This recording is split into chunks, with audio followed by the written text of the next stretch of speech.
let's do that. All right, so we're going to close that poll. We've still got a lot of people ringing in. And so at this moment, I'm wondering if we could invite people to, if you have the possibility of video, to bring your video on for 1 second so that we can see one another. So we can see all those people that are energized. Salut. Hello. Oh, it's so lovely to see everyone. It's a great pleasure. Hello. Thank you so much for joining. We've got an exciting program today.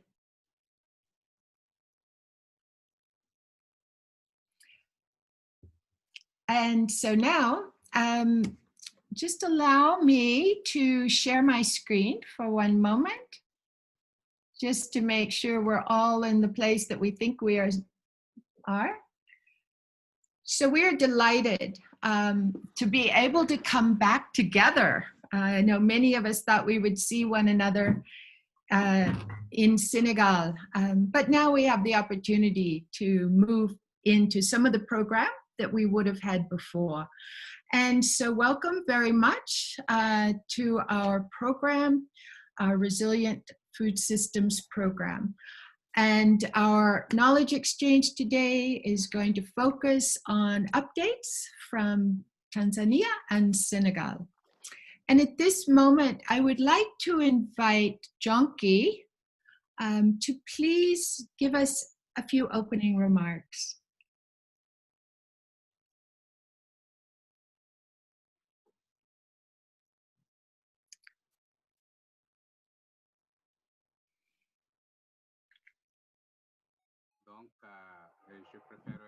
Since we have interpretation on, I would like to speak in French, which is my native language. And since there's interpretation, it should be easy for each and everyone to listen to me very well. As I said, it's a pleasure for me to have you all on this platform to participate in this first series of webinars that we've tried to organize. It's all right for interpretation. Can you hear English? Yes. Yeah, Yes. the French are complaining that they can't receive us. They should choose the French channel because the interpreter is speaking in English.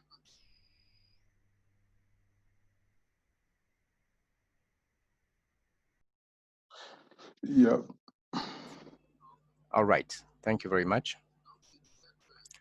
Like I was saying, it's a pleasure for us to have you all here this morning to discuss on the next step concerning the program that we started all together for the account of Senegal. And as you know, what was on the basis of that report, this is an event. One delegate says he can't hear the French. It might be on the wrong channel. It might be on the wrong channel. It should be on the French channel.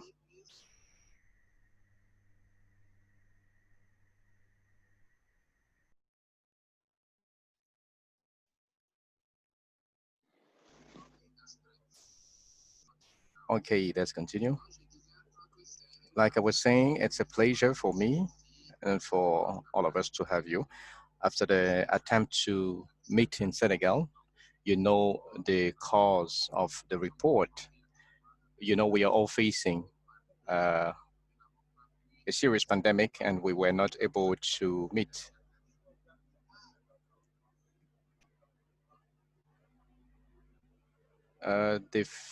Some French delegates can't hear.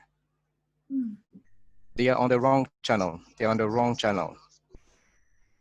It was said that when you go to the interpretation, kindly put off the main channel, please. The interpreter, can you guide us?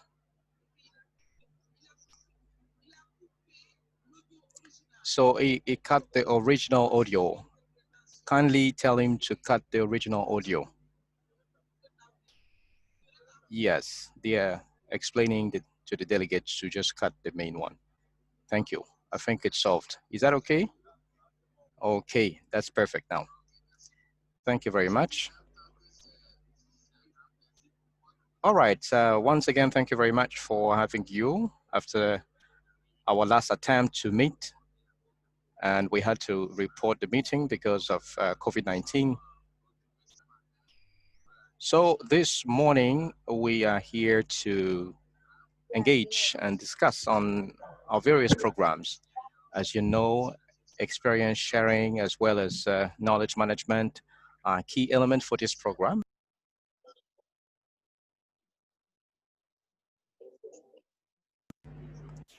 So I wouldn't like to take the floor for long. I would like to take this opportunity to thank all stakeholders who have contributed to the planning of this meeting.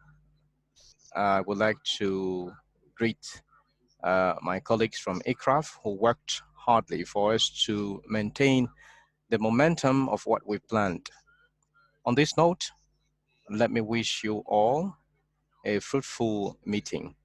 And I believe that the results and the outputs will help us improve the quality of our actions on the field. Thank you very much. Thank you so much, Yonki. I really appreciate the opening remarks, and I'm glad that we were able to get the interpretation sorted. Just a quick note about principles of engagement. So we invite you that if you are not speaking, then you please keep the mute. Please stay muted.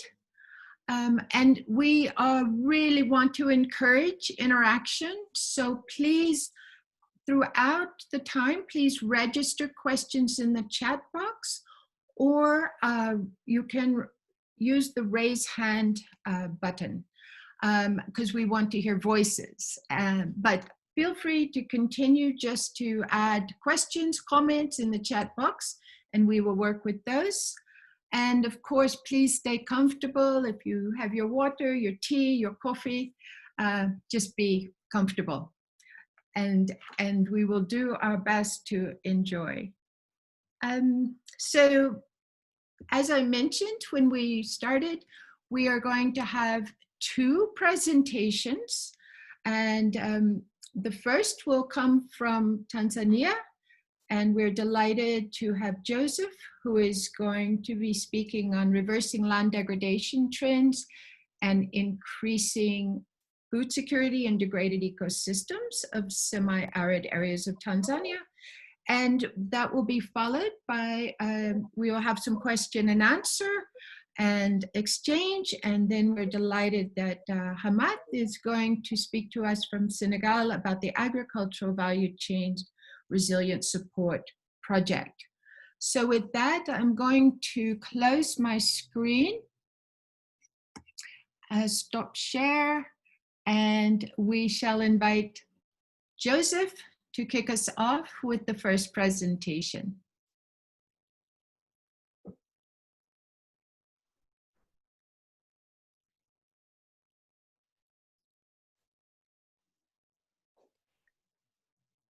Joseph, we just need you to unmute, please. Hello. Hi. Superb. Do you hear me? Yes. Good afternoon for those who are in East Africa. Good night for those who in, and for those who are in West Africa. Good afternoon. Good morning. I'm Joseph Kiaule. I'm the National Project Coordinator for the project known as the Reverse Land Degradation Trends and Increasing Food Security and Degraded Ecosystem of Semi-arid area of Central Tanzania.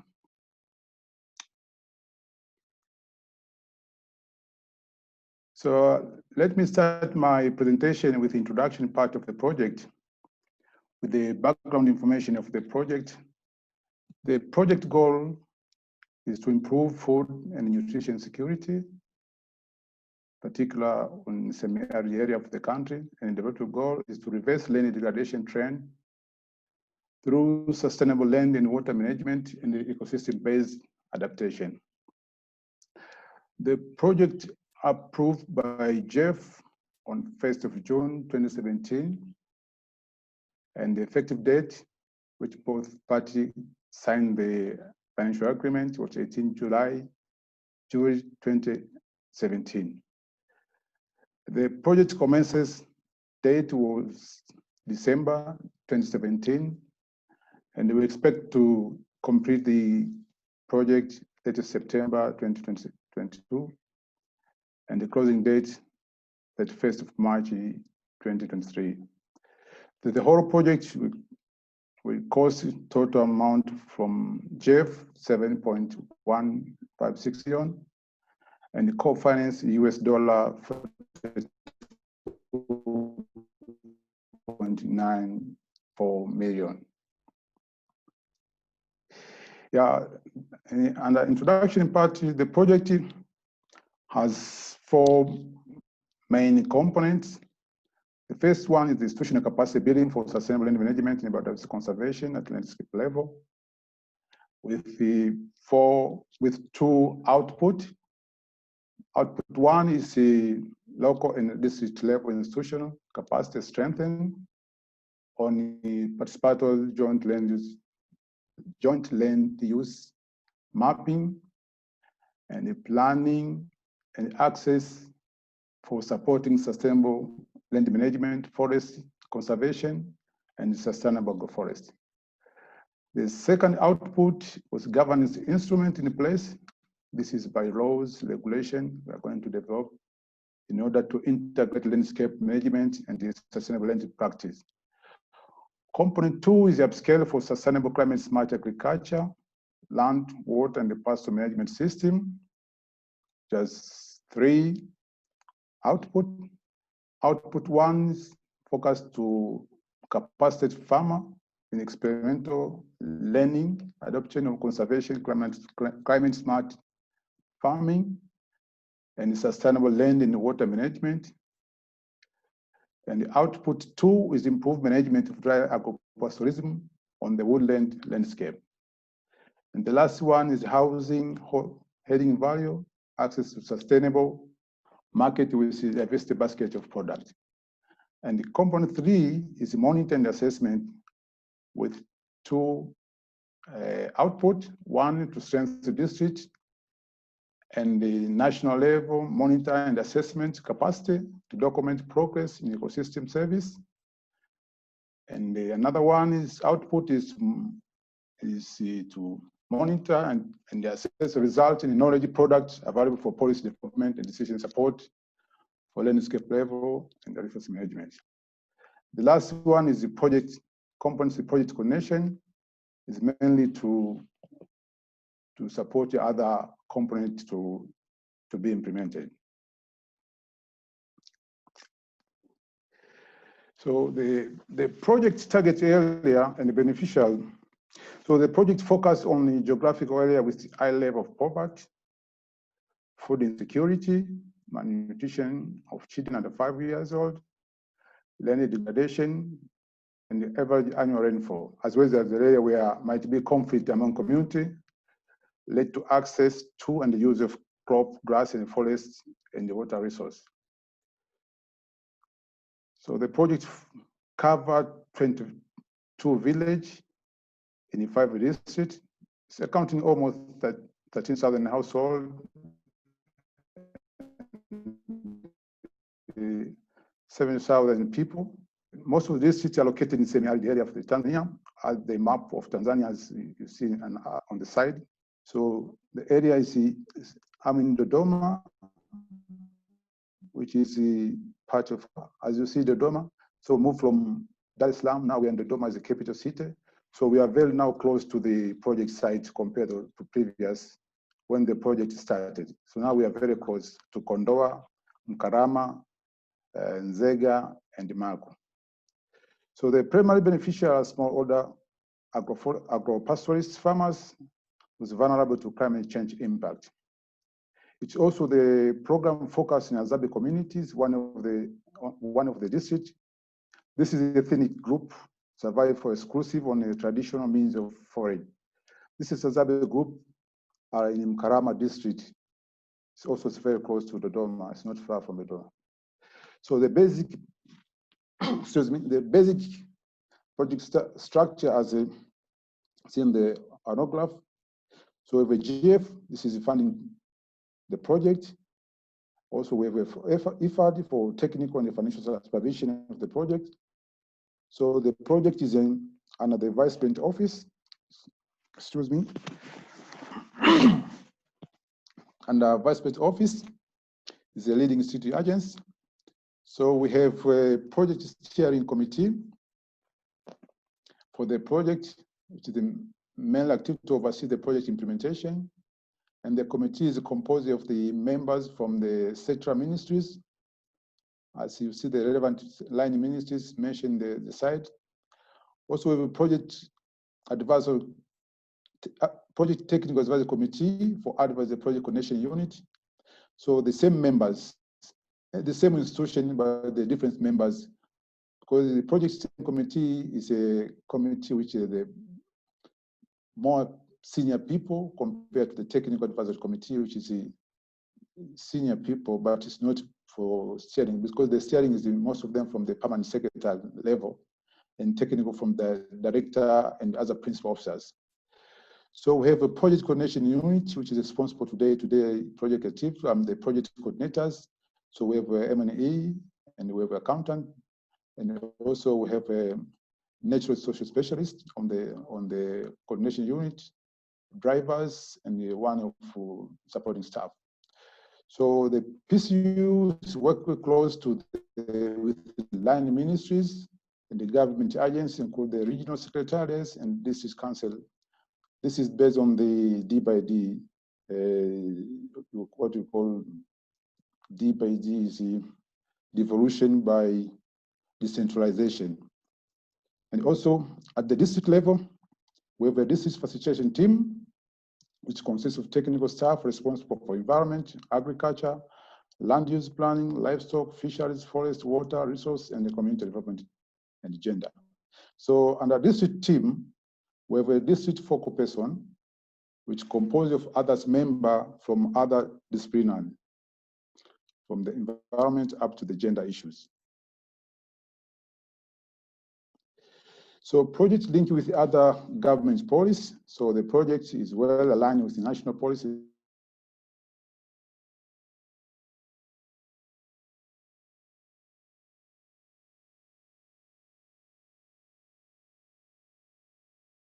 In the strategy, some of them is, which is the aspect, national agriculture climate change and climate smart agriculture, national livestock policy, national water policy for the catchment. Hello. We can still hear you, Joseph. Yeah. Okay. You hear me? Yeah. Okay. Sorry. So now another policy, national land policy, and also national climate change strategy, national energy policy. So those is policy and strategy as aligned with the project for time being.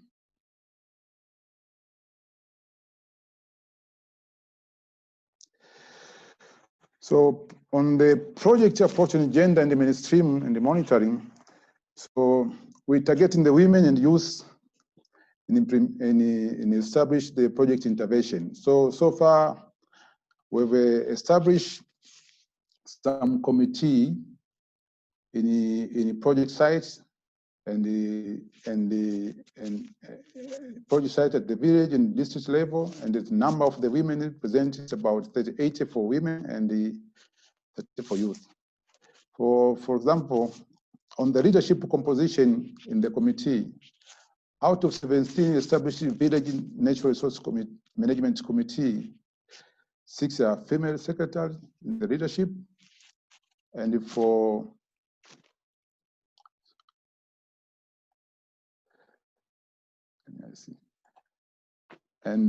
for youth, out of 17 village land use planning, it's about 9 youth have the post of the chairperson, and out of 24 intervillage natural resource management committee, 10 youth as a chairperson. So you see the gender issue have been mainstreaming in the project at a leadership position And also project is planned to conduct a training on gender sensitive approach to project coordination unit, to district facilitation team and various project committee member and the farmer field school participation. And the gender action learning system, GAL, would be applied for farmer field school with emphasis on generate benefits of the project.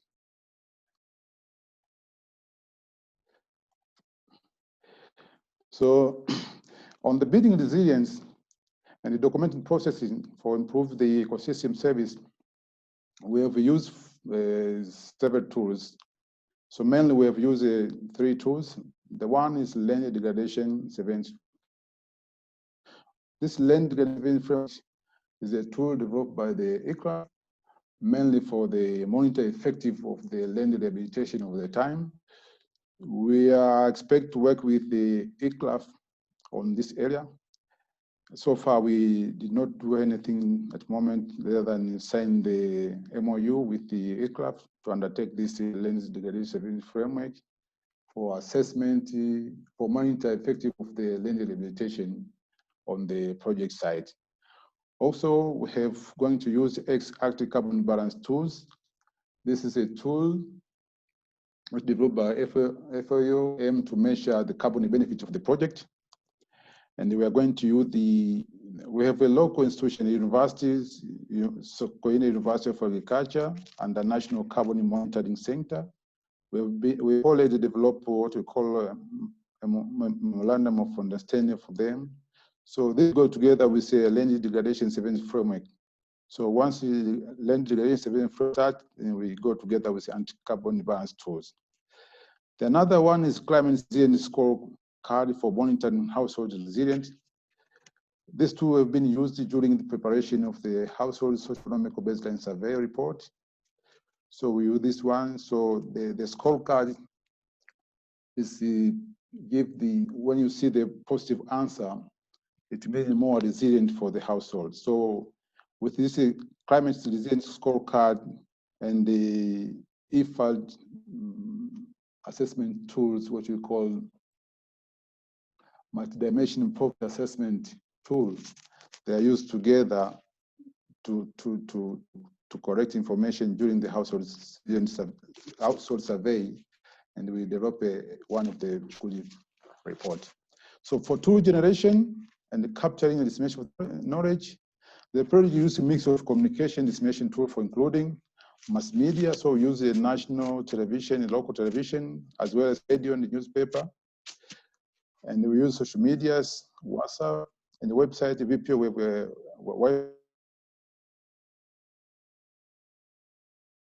website, VPO, and regional secretariat, and this WhatsApp. Also, VPO, we have a newsletter, monthly newsletter. So most of the knowledge sharing, we are using the monthly newsletter. Also use the brochure for the conference, training, workshop. And the farmer field school, as you see the photo side, it shows one of the classes during the farmer field school. And peering through the workshop and the field trip organized by the regional hub.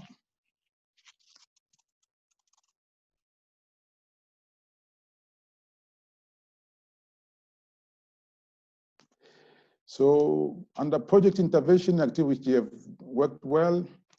So during the land use planning process, we've learned that there's a involvement of the community in developing their own community action plan. So a part of having the land use process, so the community have an opportunity to develop their own action plan based on the land use. So the land use normally we are identified as a land for agriculture. So we plan land for livestock. We plan land for water catchment, land for forest, land for social service like schools, hospital, marketing, and land for the settlement. So the community will take the ownership after identifying landing and mapping, and they are utilized for utilization for their natural resource. And also we have been learned that the engagement of the implementation project, particularly for the institution, is produced good quality of work compared to engaging individual. This is through the land use planning. So we have National Land Use Planning Commissioner, which is conduct land use planning and the mapping and the building capacity at this level. So we use a very short time to prepare land use planning for 22 villages, while we hire someone. And also the law does not allow an individual to undertake land use planning. So now it's an opportunity for us to use a institution to undertake the land use plan. And also we engage the Institute for Rural Development Planning. This is an institution which has more experience on rural issues. So they undertake the economical baseline household survey, and they produce a very good report. And finding out the one member of the rural development planning has been hired by IFAD to train the Malawian people to undertake the impact to use the impact tool. So we produce an expert from project. So it's very interesting for me to share my Tanzania experience to another countries.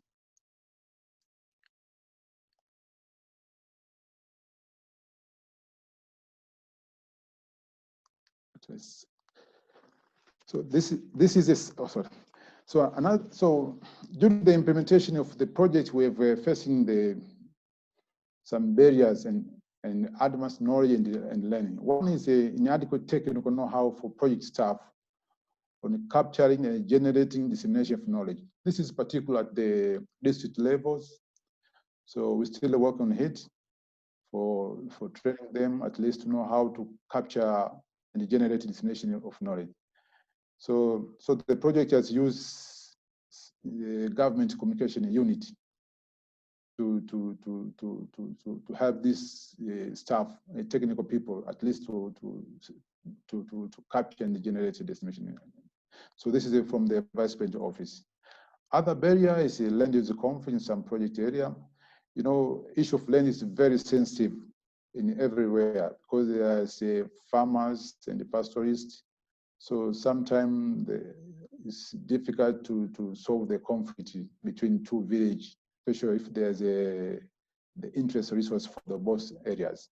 So so we use sometimes the project staff. We use sometimes the steering committee to solve this problem because there's a high decision making and the decision making committee. So it's easy for them to delegate, to provide a directive. So another conflict is negative attitude by some pastoralists and the village leader on land use planning activity. So this is sometimes when their villages are the two mixing of the pastoralists and farmers. So the attitude will be changed, especially for when you say we want this land to be used for a particular area, and the land is owned by someone. It's sometimes very difficult to allow other people to use that land for, let's say, for pasture land or any other use of the land. So what we have been done is to create awareness to community on benefits of project creation. So some areas, some of the conflict have been solved.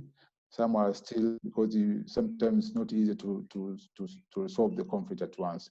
So it's a process. I hope at the end of the project, most of the conflict will be solved.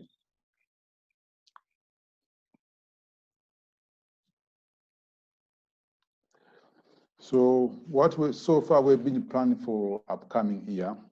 So our focus mainly is for the farmer field school, particularly on the conservation agriculture and the other climate smart agriculture. So far, we've already established farmer field school at the project site. And another farmer field school, we are going to establish rainwater harvest and microcatchment management, mainly for conservation of the microcatchment area. And to establish what we call community for water users, mainly to have a community which we are going to conserve those catchment and to manage water for use. And also we are going to establish farmer fees for tree nursery and sustainable woodland management. So we are going to enter with contracts with some NGOs, as well as to use a school, secondary school and primary school to establish nursery and to dispute or to sell to the community in order to have ownership of these trees. And the last one is for sustainable energy management. As you know, in dry land area in Tanzania, we have livestock keepers. So we plan to have a land at the area where already land use plan have been conducted. So project we are going to use the monitoring carbon benefit for project using for monitoring carbon benefit. The project we are going to use carbon tools as SAL, and also about physical assessment, and we are going to use the land degradation 7 framework to supported by ECLAF. And also we are going to invest in technology for rainwater harvest to minimize loss and increase yield during the prolonged drought. So we have been into agreement with the Ministry of Water to undertake the assessment of source of the water, and also the best technology to harvest water in the rainwater harvest as well as on the ground. So far, this is my contact. Thank you for your attention.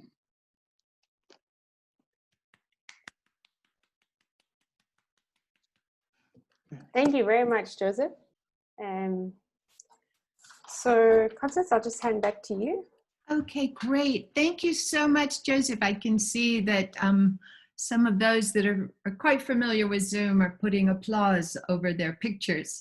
So thank you so much for that. And we really appreciate knowing much more about the project. And you're getting congratulations in the chat box. So may I open for questions? Those of you that are doing similar things and you want a more detail, please, can I invite you to either to raise your hand as a participant, and we can call on you because we'd love to hear voices.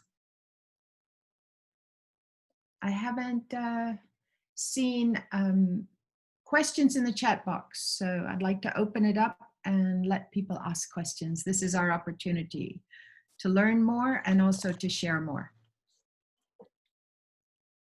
Okay, Musa Rodrigo, we'll just unmute. And you have the floor.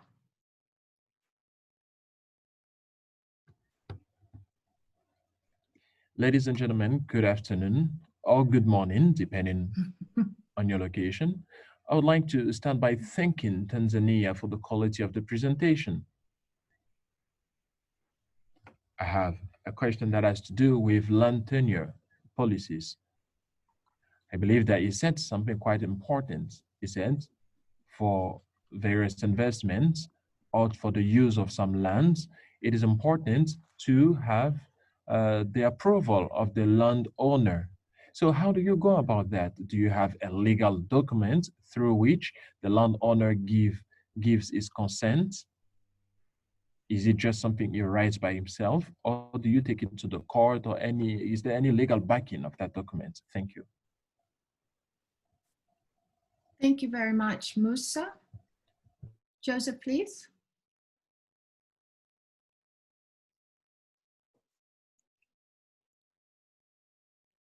We just need you to unmute, Joseph. Yeah, thank you, Musa, for your good question on the land tenure policy, the investment for land. It's approved by land ownership. In Tanzania, we have two types of land law.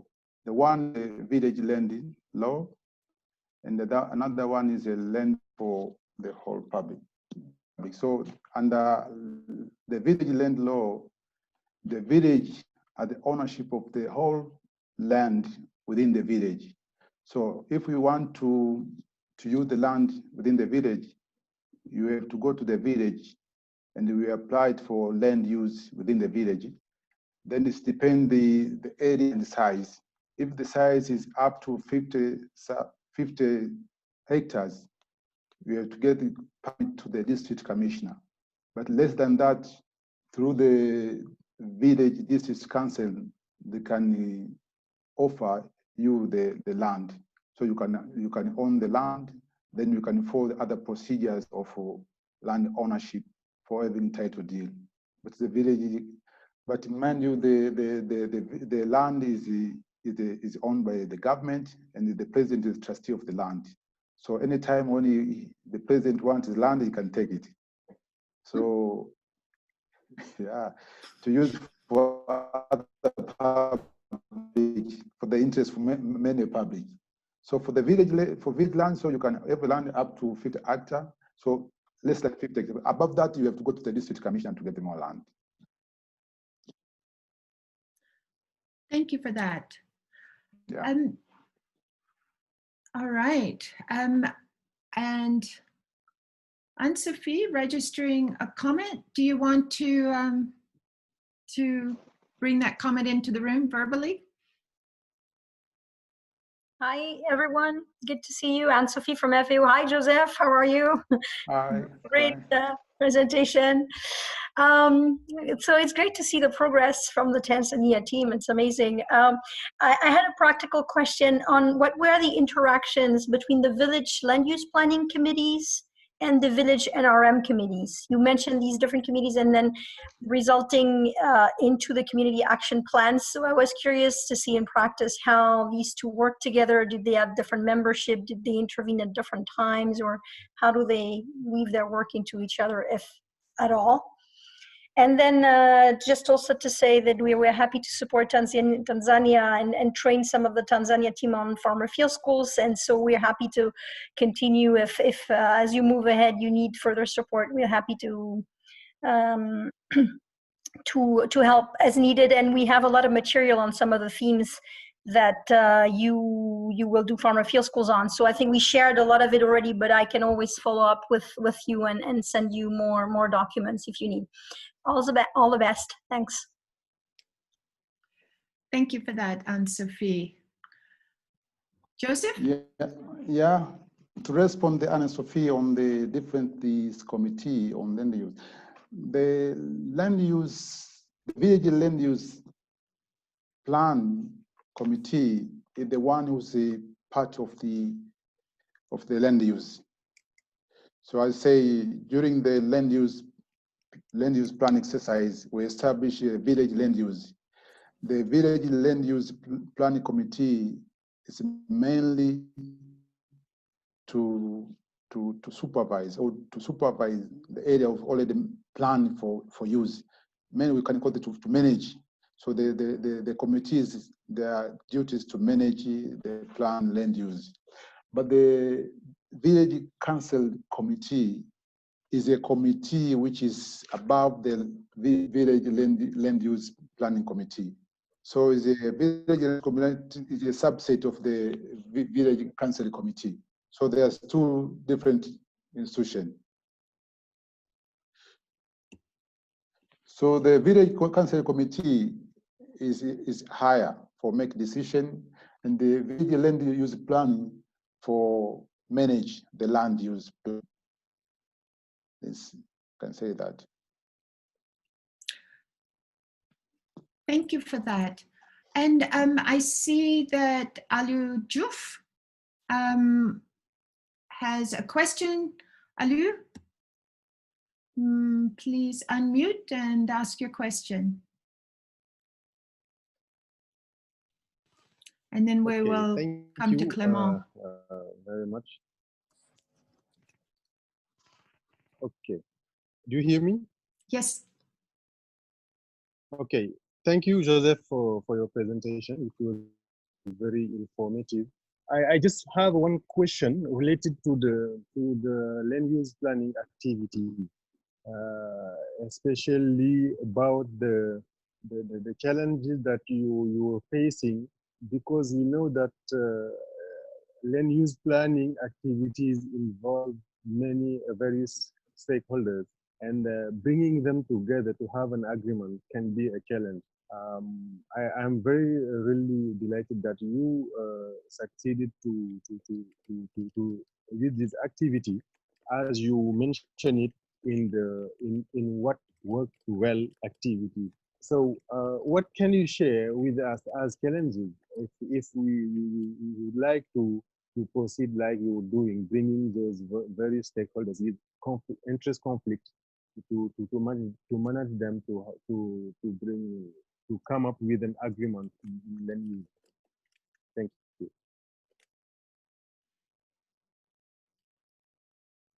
Thank you so much, Aliou. Joseph, please. Thank you, Lou, for your very challenging question for me, because you say the land is very crucial. So what we can say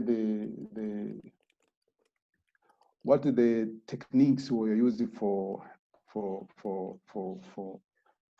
involve many stakeholders and they agree on the land use. Normally, during the land using process, we have selecting people. Actually, we're not selecting people. People from each area select one people to be part of the committee. So the one who will talk about the interest for their people. So if in the district we have three districts within the village, we have 7 streets. So each street can select one representative to the committee, as well as we are selecting the elders, their wisdom elders within the village, 3 or 4 of them, which we are going to help us, to advise us on how we can going to agree on the issue where those members, sometimes when they get stuck, so the elders, they chip in to resolve these issues. So we use this modality. First of all, we train them for the 7 days to see what the importance of the land use, and what the important and how we can say advantage and disadvantage of land use. Then after understanding the importance of land use, they take this message to their colleague for their district, where most of them they select them to be part of the member. So it's easy for them to understand and they agree and come up to consensus. For this area should be for agriculture, this area should be for the forestry, this area for pasture land. It is a consensus between these members. And at the end of the day, we call the village assembly to approve the plan. So it is comprehensive. I mean, it is participatory issues. It's not a decision from the central government. It's within their communities. So the village assembly, with all they register their names and they sign it. So they agree the land use. Then at the end of the day, there's the agreement submit to the district council, and the district council, they sign it. So they approve the land use planning for the particular village, something like that. It's more participatory. It's not people, they own this process more than the government. When they refuse, the government stand out for the process. Thank you so much. Thank you so much, Joseph. In the interest of time, I note that Clément has asked about the adaptation of implementation activities for COVID-19, and I would actually propose that, as Sabrina has highlighted, that everyone take an opportunity to register in the chat box how COVID has impacted the implementation of activities. And then I would just ask the last question so that we'll soon move on to the Senegal presentation. This comes from Everline, and she was asking if you could give some highlights from the household baseline survey, particularly with regard to household resilience.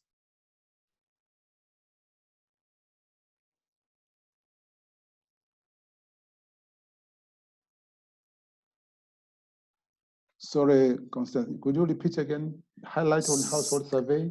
Yeah, but particularly, what did you find in terms of household resilience?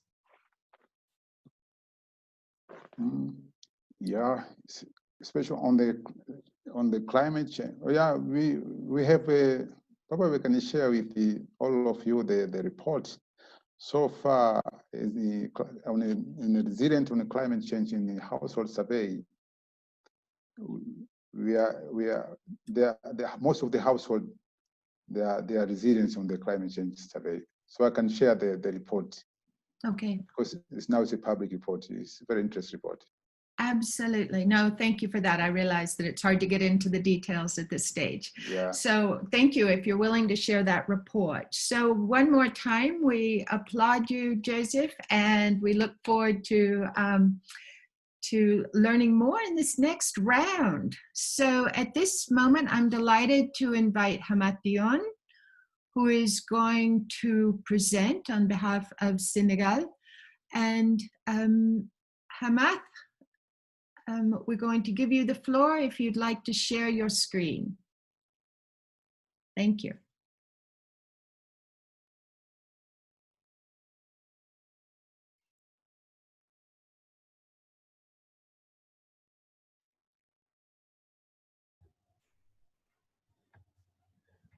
Thank you very much to Constance and to Sabrina. Thank you for giving me the floor. Once again, I would like to thank my good brother, Joseph, for the quality of his presentation. I think he has raised the standard very high. So I would like to say that I'm representing Dr. Nde Kadifai. I'm here also with Mr. Diouf, Mr. Matar, and Mr. Ndiaye. Well, in this presentation, I will not give all the background information concerning the project, but I would like to just mention a few things, some pieces of the background information so that you better understand where we're coming from. Permit me, having said that, to start with the following background information. The project is called PAFA, and it is sponsored by the government of Senegal, and it's part of what we call the PISA, and the contribution is 4.75 billion francs CFA. It is executed by two executing agencies, namely IFAD and UNIDO. It is supported by a larger project, which has to do with the environment. It's actually a project called the PAFA-E, and that bigger project is under the supervision of the Ministry of Livestock and Sustainable Development. We work with different government technical partners, with NGOs, with also associations of farmers and cattle rearers, and we also work with different partners. The commencement date was 20th of January 2018, and the development objective of the project is to improve smallholders' food security and their resilience. Of course, we are referring to the resilience to environmental degradation and climate change.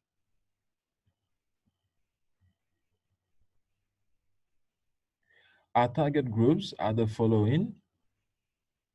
We are looking at the small and medium agropastoral farmers, the rural micro and small enterprises, and we want to include or mainstream the most vulnerable households, youth, and women. Our project target area is 5 regions of Senegal, so that's about 27% of the national territory. One of the key things we do is to engage people so they better understand climate change, So we have awareness raising workshops that we organize.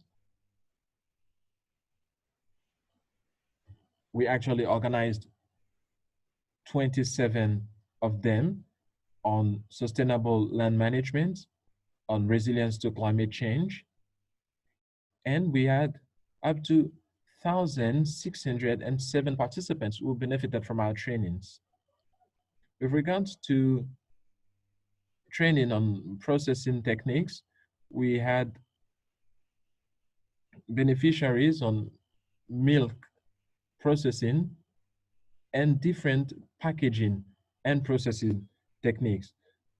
We intend to have biodegradable packages so that they will be more eco-friendly.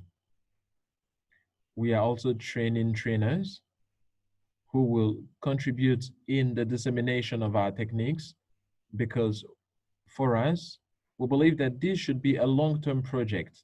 So some of the actions that we are undertaking today should be disseminated among the people, of course, with the support of government agencies. We were also able to sign 4 MOUs with government agencies. There is also an activity which is about revamping what we call the GDT. It's actually a framework for better management of lands. It's a framework that existed before, but our purpose is to revamp it, to make it more lively today. Now, in terms of actions or activities, well, we have various activities. We have valley restoration, we have valley land use planning, for instance. Another thing that we do is to build some salt dams. We also have pond restorations so that we can make sure that there is water available for the communities where we intervene. And another thing we do is to conduct mangrove reforestation. Some other interventions that we have at different level of the value chain have to do with processing of some raw materials. One has to do with solar-powered pumping for vegetable markets. We also have biogas system setup, and there are many other processing units that are available, and they will be powered by solar energy.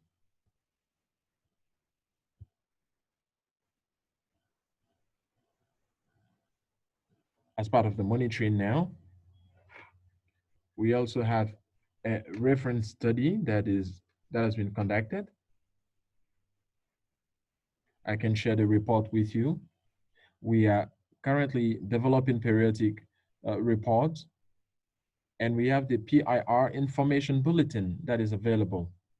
Another thing that we do is to conduct some studies to assess the environmental impact. We work with the Yearly platform. So that platform is enabling us to find out all the different indicators, and we can monitor them.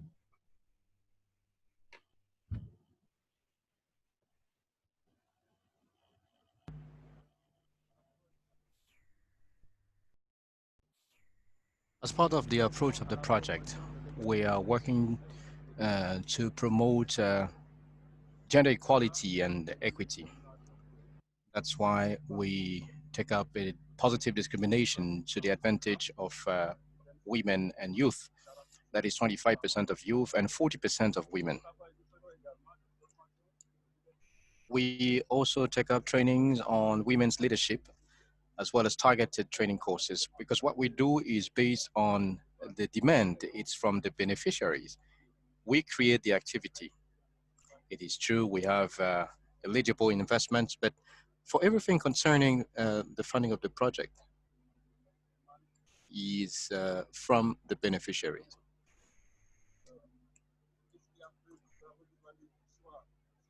Now, what a push to the choice of these investments? those land managements are looking forward to fight against land degradation that have consequences on climate change. We also have farming management that targets the optimal use of surface water, the quality of lands and water bodies, rehabilitation of lands, and like I said, we have a very important program for 1,000 hectares of mangrove. And we are also putting at the beneficiaries some units of processing to reduce anything that is related to post-harvesting, but also to reduce everything that is related to greenhouse effects, greenhouse gases effect. As far as knowledge sharing is concerned, we organize exchange visits because we believe that we don't start from nowhere. We have other projects. We will look at what was done. We share experience with beneficiaries in order to learn and to leverage on that. We also put in place exchange platforms that put together all our stakeholders through the CNIS. We also publish a newsletter which is called Infophilia. We are also members of the eCraft platform, the hub that is called Resilient Food System. In the frame of experience sharing, we also work together, as I said, with other partners that can share some interesting experience on management and mangrove conservation. Is the case of wetland and energy, IUCN, and other partners.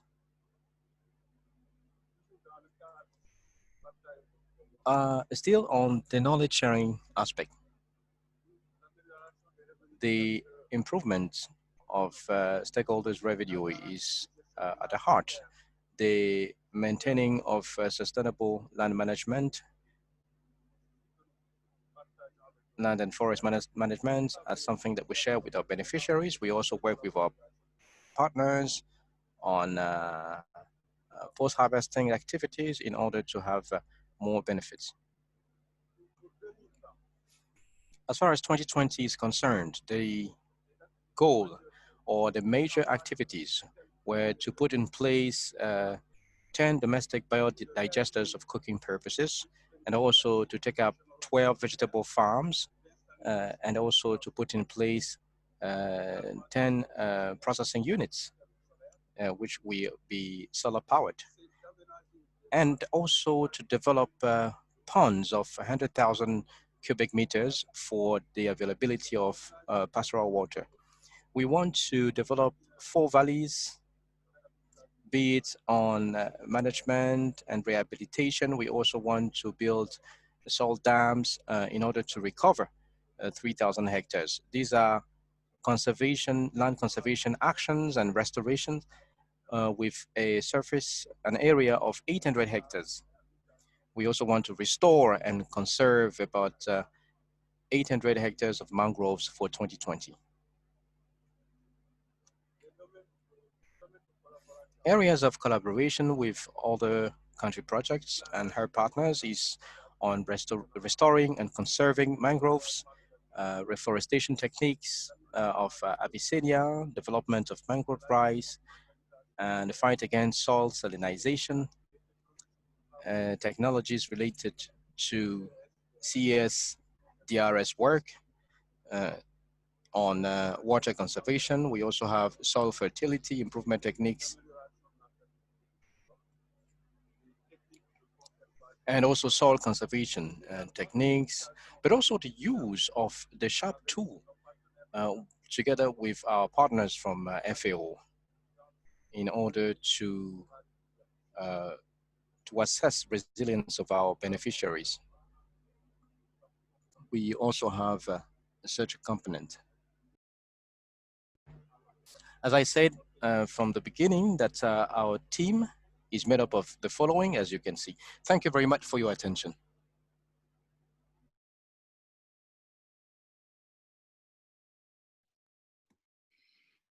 Thank you so much, Hamad.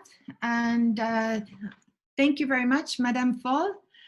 We so appreciate the team and the presentation. So I'm seeing a lot of applause showing up, and we greatly appreciate this. So at this moment, perhaps, may I ask Hamad, perhaps we close the screen, and so then what we can do is see one another for the questions and answers. Brilliant, brilliant, lots of applause. Wonderful. So I see that Jonky would like to ask a question. May I ask Jonky to take the floor, followed by Elvis.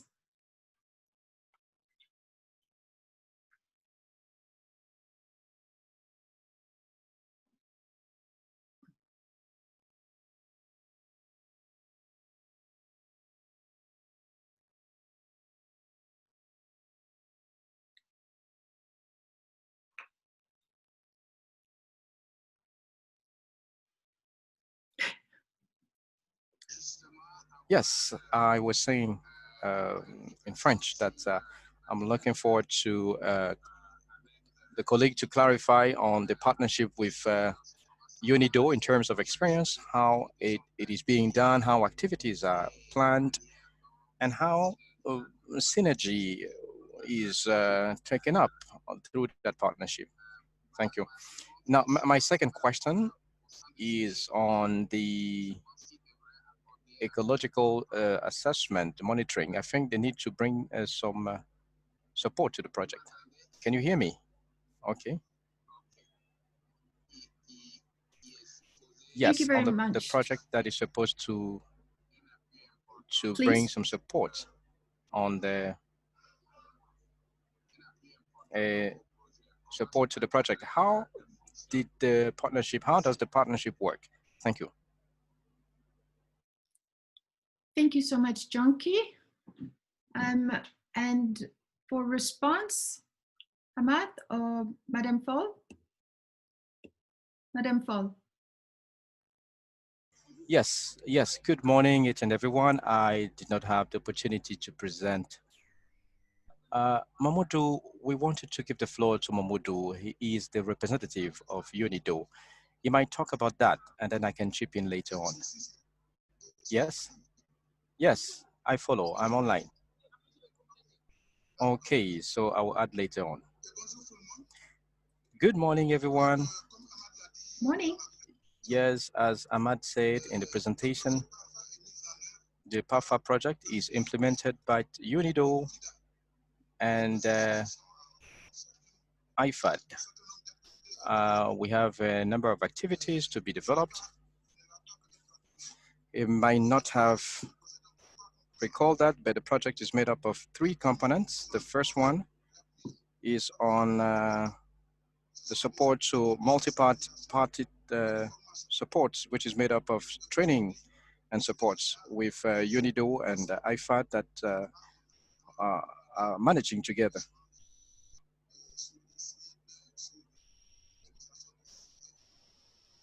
On the monitoring of activities. The second component is the scaling up of good practices. On that note, I have to say that there is a task sharing system on the system related to land management and water management exclusively given to IFAD. And UNIDO has the third component at that level that is focusing on the use of renewable energy and the agricultural products value chain. So everything that has to do to renewable energy goes to UNIDO. And in that sense, UNIDO works with partners. Now, in terms of processing, it is the Institute of Food Technology that is in charge, that supports us on the training and on the support of beneficiaries for processing units that are to be put in place. Now, in terms of complementarity, we have extension aspect As Ahmad explained, that's on the extension, the project supports it focuses more on producing of maize in the Sin Salom, cowpeas in the Joban, and the Luga. And in terms of that production, there is also the relationship and partnership with the market operators for producers and market operators. But sometimes the prices at the beginning of campaigns by traders are not met. So PAFA has allowed the surplus of production for those beneficiaries. And sometimes they have constraints when it comes to finishing their stocks. So the PAFA is going to support with the implementation of 20 processing units. 18 of them will be processing cereals and cowpeas in Durban areas, and others will be in charge of processing other products in the Luga region. So this is what I can say. We are all together with FIDA, especially for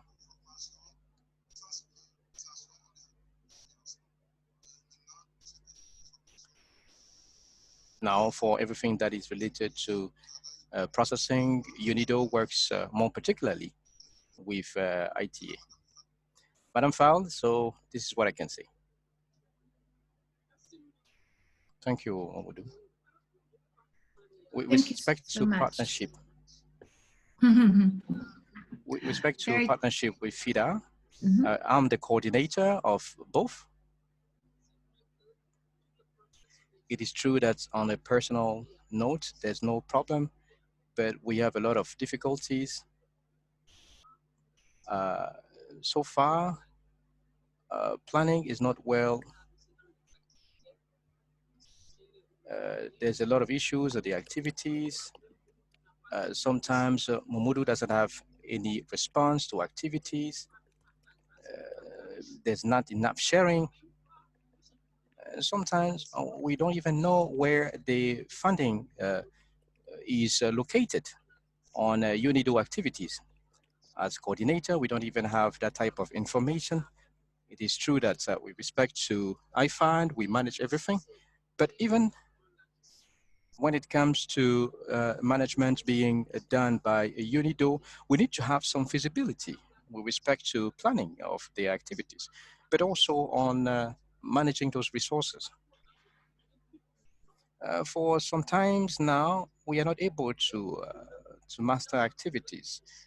And in terms, there's a lot of absence of response. So this is a major constraint for the project.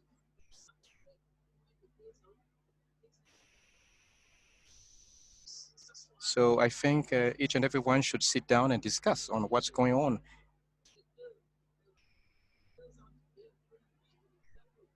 So I think UNIDO and IFAD may not have the same way of working, but at least it's for the interest of populations. Things should be shared. There should be more transparency on that in terms of planning. This is what I wanted to add. Thank you. Okay, thank you so much. It's very important that we raise our ideas and our thinking. I wanted to invite Musa, who has a question. Musa Wadrego, you have the floor. Yes, Musa Wadrego. I'm from Burkina Faso. On participatory projects on natural resources and rural development. My concern, this is a comment I'm making on the presentation. I also would like to take the opportunity to thank Ahmad for his presentation, but I think it's at the level of targets.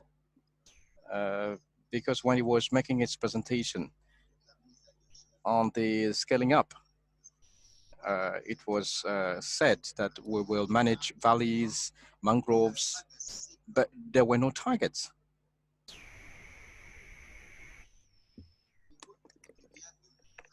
So with respect to BTB 2020, we were presenting some targets. Some targets were presented to us on that scaling up activities, but when it was presenting the project, we were not entitled to targets. That is why we are not able to measure the reach or the coverage of management to be implemented at that level. I think for further presentations, it should be very interesting for him to show us targets for us to know where they are heading to. And something else, I have not seen any achievement when it comes to scaling up. How far are they now? Because the lady who commented said that there are 2 years left. But in terms of scaling up, I did not see any results in terms of mangroves, in terms of valleys. What was done so far? This was not precise on the presentation. We were just shown BTBA targets. I would like also to comment on the inclusive character of the project with the consideration of gender. And I think in the presentation of results, this should be reflected, because when I take awareness activities, it told us that he has 1,700 participants, but I think you need to highlight the number of women and men. That would have been pretty more interesting. So for everything related to training, we need to disaggregate the gender issue, gender aspects, to look at gender-related issues. Okay, I think that is in a nutshell my concerns. Thank you very much. Thank you very much, Musa. So you've asked a number of questions, and I would just, I don't know that we'll be able to flesh all of the answers out, but I would ask that Madame Fall or whomever you choose to give a brief synopsis in response. Hamad? Yes, I can bring some answers to that. Merci. Thank you very much. Thank you very much for the questions. I think your comment is more of recommendations than questions. But if you look at the presentation, it was a choice for us to share our approach, because we share our knowledge. We did not take stock. It is true the results are available, but for us, the question, even the title of the Zoom session is knowledge sharing. We want to share our approach, and this is the choice that we made, and that is why we don't see this aggregation of data in the course of the presentation, but they are still available.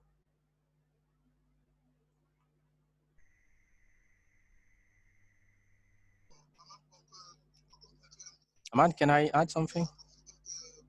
Please.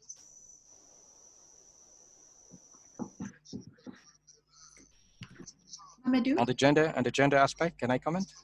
Yes, Mamadou. Okay, like I said, we were able to train 178 participants in the course of training sessions on processing. When we disaggregate, that is 80% of participants that are made up of women, because you know, processing of cereals and maize is essentially taken up by those women. As part of that, we have also the mainstreaming of youth, that is 41% that are less than 35 years old. Concerning results, scaling up of results, as Madame Fall explained, for UNIDO, it is true we are kind of a bit late, but will we get there? On the biodigesters, we are putting them in place. We have 2 that are fully operational, and we believe that from now to October, we will be able to complete with the 10. On the processing units, we do have equipment that are still being shipped. We will use that. When you look at the presentation, we have, for example, the solar-powered units. we can put it for units. All right. Thank you, Mamadou. All right. I would like to go back to Jonki, who I know had a follow-up. So Jonki, please. Yeah, there was one part of my question which was not answered. It's quite important for me. Is your partnership with the Ecological Monitoring Center, because it will have an impact on the monitoring system at the project, but also at the regional level? Yes. It's on the issue also related to COVID-19. There's a question on that. Yes, so my question, did you receive my question? What is your collaboration with the Ecological Monitoring Center? Ahmad Dion, you might still be in the English channel. Anyway. Okay. I can answer, says Mr. Liu. Yes, Mr. Liu, yes. Mr. Liu, can you repeat the question? Yes, the question is, how is a partnership with the Ecological Monitoring Center in terms of monitoring and evaluation? Okay. So Hamad, can I continue, or should I let you answer? Go ahead, Aliu. All right, thank you. Thank you everyone for the question. The partnership with the Ecological Monitoring Center, it's a center which mission is based on environmental monitoring. It was quite natural for us to develop the project with that center. Ahmad said it, there is a monitoring, an environmental system for the project in partnership with the center, the Ecological Monitoring Center. This helps in looking at environmental indicators to look at progress made so far. So this is a very important aspect. Previously, the study of the environmental situation is being finalized by the monitoring center. So it is the baseline study which is going to look at the state of carbon related issues at the mangrove. So it will help us in looking at the situation, the carbon situation, but also look at the impacts of the activities of the project for the remaining duration, but also later on, what impact will it have? But beyond all that,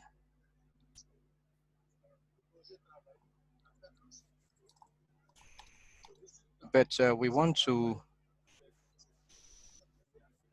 look at a partnership with CSC would be leveraged by the Ministry of Environment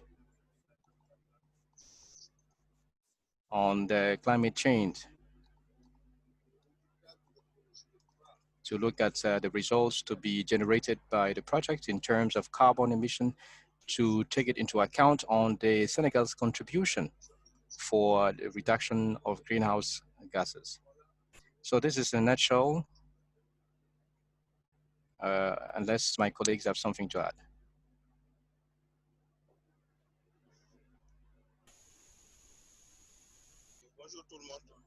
Good morning. Good morning. I'm Makta Jagasa. I'm expert on environment and rural related areas. I would like to comment on the collaboration with the Ecological Monitoring Center. As you know, that center is responsible to put in place an environmental information system, and the platform was already put in place. There's a training to be carried out with different partners of the project, and we need to start putting more information on the platform. On the other side, the monitoring center is also looking at the carbon studies on the various intervention sites, be it for mangroves, for biogas, or solar pumping system. So it exists and it's being achieved. Inventory missions were carried out. There are issues to be done at mangrove, and there are situations happening right now with different partners of the project, such as wetland and India Energy. So on that note, I think the collaboration is ongoing pretty well. There is a platform that is to be put in place, and different partners have to engage with Excuse me, a Matar. unit of the state. We also I'm going to participate have on to that. bring you to a close. I'm sorry, because yes, thank you so much for that intervention. I just want to, because we're closing in on time, I really would like for us to hear from the Jeff Secretariat. And I'd like to invite Jean-Marc. I know you're pressed for time. If you could give us a few words of wisdom.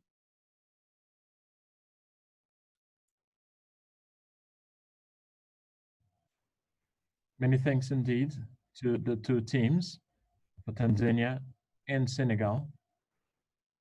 We know that currently things are a little more difficult due to the COVID-19. So thank you so much for your efforts. I also want to mention that the chairperson of Jeff will soon end a mandate. So we'll still have a new leadership in the person of Carlos Rodriguez, the Minister for Energy of Costa Rica. So it is definitely very timely to have this discussion for us to know what is happening in Senegal and Tanzania after basically 2 or 3 years of implementation. These two projects are part of a higher and greater project. We have about 800 million US dollars funding the whole project. So we have IFAD, we have other governments, and today we are working in basically 12 countries in sub-Saharan Africa. It's kind of a very special partnership because we have a whole lot of stakeholders, namely ICRAF, or ICRAF, who is also part of this partnership. One of the key things that we are looking at is testing what integration and mainstreaming represent in each of the countries project. We can understand that it's not just about agriculture, it's not just about energy, nor environment, but it's all together. All of them are integrated into each other. And this helps us to have solutions for better land management, for the rehabilitation of landscape, and to improve on the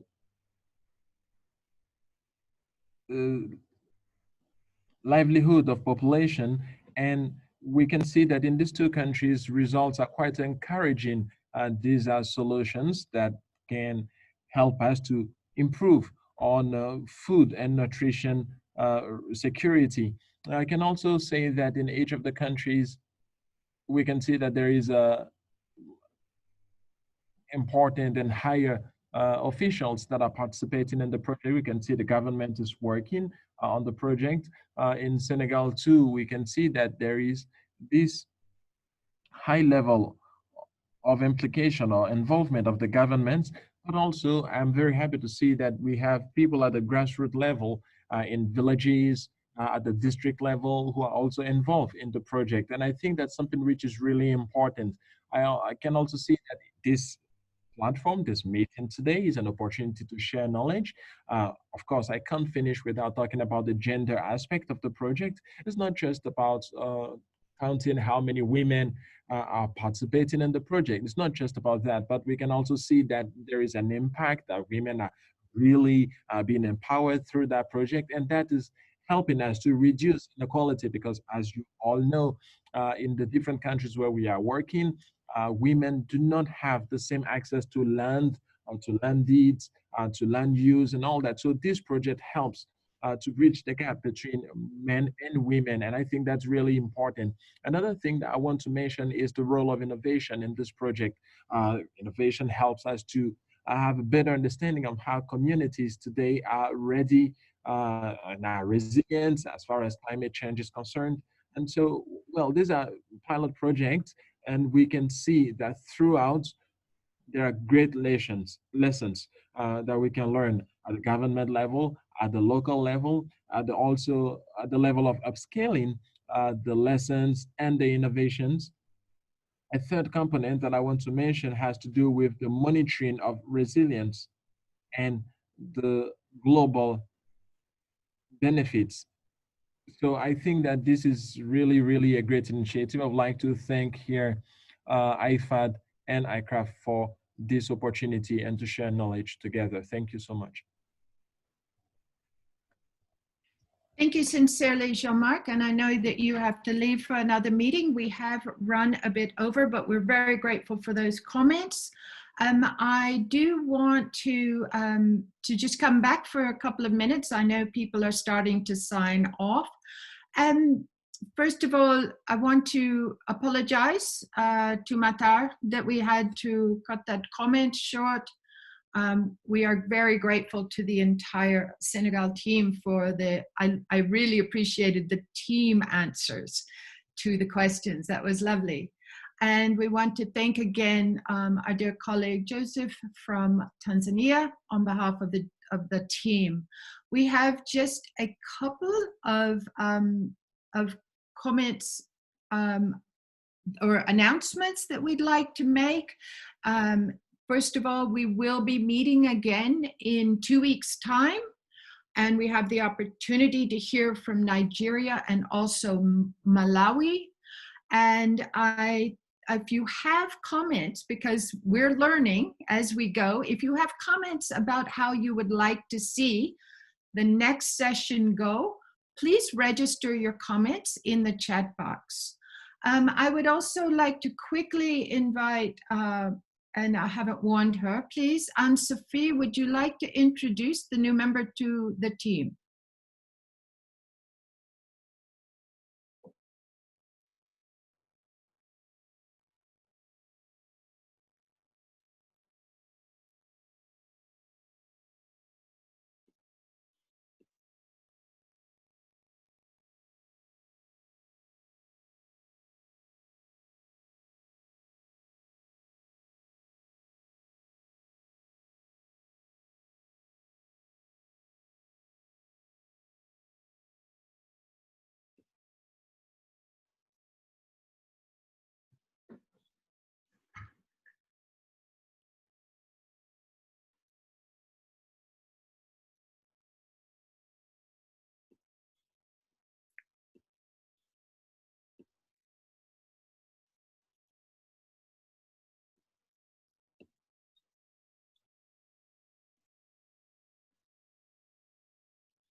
Welcome, Lillian.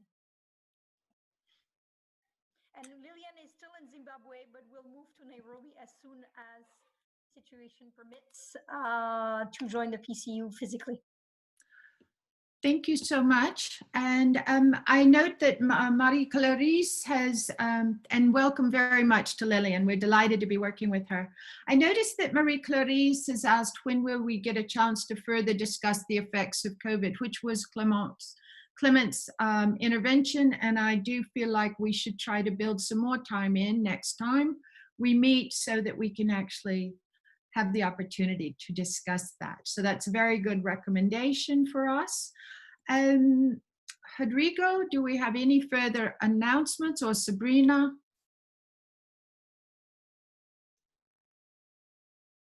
I'll just pass it to either Rodrigo or Junkie for any last final program announcements. Not from me. Very easy. And Junkie had to leave for a meeting. And so apologies also to SEC. I'm sorry, we're going to have to close. Please, if you have a question that you'd like to register in the chat box, we can get that. So we're 6 minutes over, and we do not like to do that to anyone. What we would like to do now is just thank you sincerely for the time. Thanks to our speakers, those that prompted good questions, and we just appreciate all of you. And we look forward to seeing you in 2 weeks' time. If you have video, please, we invite you to show us so that we can actually wave goodbye, wish everyone good health, and stay safe. Thank you so much. We so appreciated all of you being here. Bye-bye. Bye. Bye. Bye-bye. Merci à tout le monde. See you 2 weeks. If you would not, and maybe next week. Okay. Ciao. Okay. Salut. Bye-bye. Bye. Bye-bye. Bye-bye. Bye. Bye. And we will stop the recording.